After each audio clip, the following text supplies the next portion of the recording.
Standing here at the Carlyle with the bon vivant, I'm a bon Will Friedwald, who writes for the Wall Street Journal. He knows everything about everything, especially jazz. You're amazing. You've written so many wonderful books. I'm in awe of you. But let's talk about what I'm in awe of you. You know the Addams family personally. all of You them. signed their pages. Well, I didn't quite do that.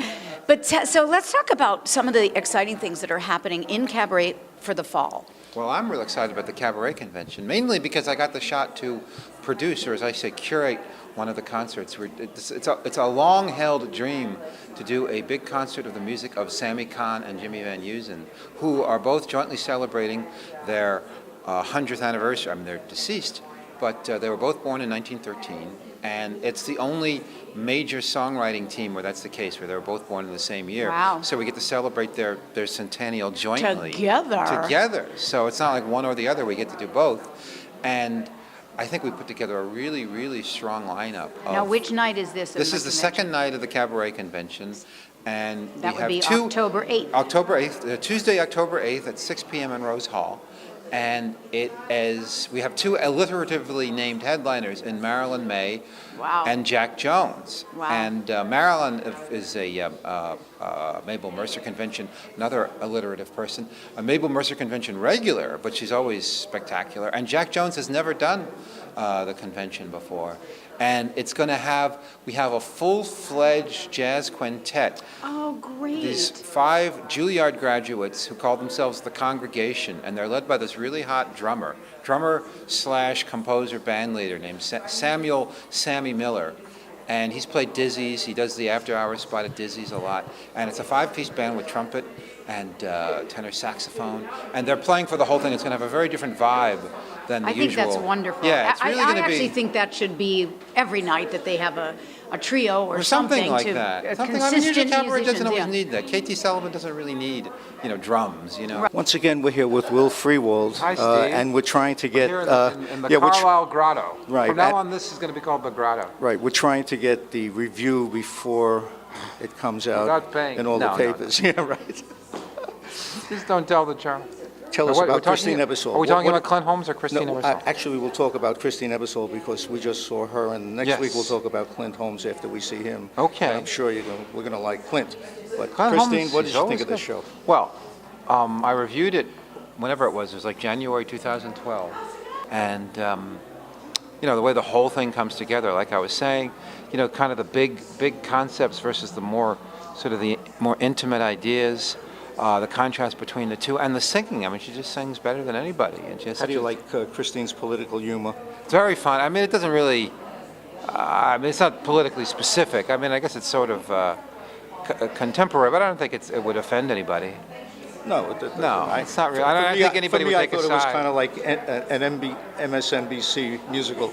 Yeah, or it's sort of like a Daily Show kind of a thing. It's topical, but not. It doesn't really take sides. But it's a tremendous. Like I said, it's one of the best put together cabaret shows I've ever seen. Really, from beginning to end, and seeing it again just only confirmed that. And we're here at the Carlyle with Will Friedwald, and we're going to be here again. We're going to be here again Tuesday for the opening of Clint Holmes, and we'll get your reaction to Clint, which I'm sure will. Oh yeah. He's an exciting guy. That should be a fun. His wife is doing the after-hours show next week. I'm looking forward to that too. Right now, we have somebody else appearing at the Carlyle tonight, Natalie Douglas. Natalie, Hi, kids. you're doing just tonight and tomorrow That's night correct, yes. at 10:45. Late night shows. We love that. Yeah, we and do. so tell us what's in store for us. Well, we've put together some new stuff. I figured, let's see, I was in the Mediterranean for the first time performing on Atlantis cruises, which was fabulous, for 2.5 weeks, got back 3 weeks ago, had a last-minute private party in Southampton performing for a former president. Oh, my goodness. And then this booking. Gee, I wonder which former president that was who goes to the Hamptons. Secrets. And I thought, well, I've really got nothing going on. Why don't I put together a brand new show? So even as we speak, I'm going over lyrics in my head. I'm doing some things I've always wanted to sing. I'm singing some things that feel really right for this room.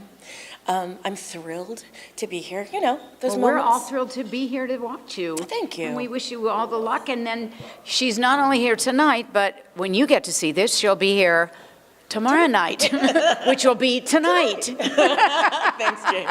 Well, I'm very excited to be here because Natalie Douglas is one of my favorite singers, and I'm very excited to see her at the Carlyle. This is her debut at the Carlyle, and she's an incredible singer, an incredible friend, an incredible presence. She's a real star. This is very exciting. We're very happy to be here. Natalie Douglas is one of the loveliest, most radiant, beautiful souls. She just radiates kindness, and you just want to be your best friend. And you kind of feel that you are. And she does that from the stage, and she does that sitting across the table. And Kind of like you. I pale in comparison, but she is just a really, really special, special human being, and you just want to love her, and she doesn't make it hard. She really doesn't. Celebrity photographer Russ Weatherford, who, do you get in your own pictures sometimes? Yeah. Okay, yeah. Occasionally. I get my pictures often as I can, especially with famous people, because then people think I am important. Okay, we're going to put you in a montage, one of those video montages. You know what those are, right? I do know what Okay. Now we have the Russian review. This is going to, the United Nations. Putin, do you think Putin would enjoy this show? Well, I don't know about Putin, but let me tell you, I certainly enjoyed the show because the world didn't come to the end the last time around, so I could enjoy this show now.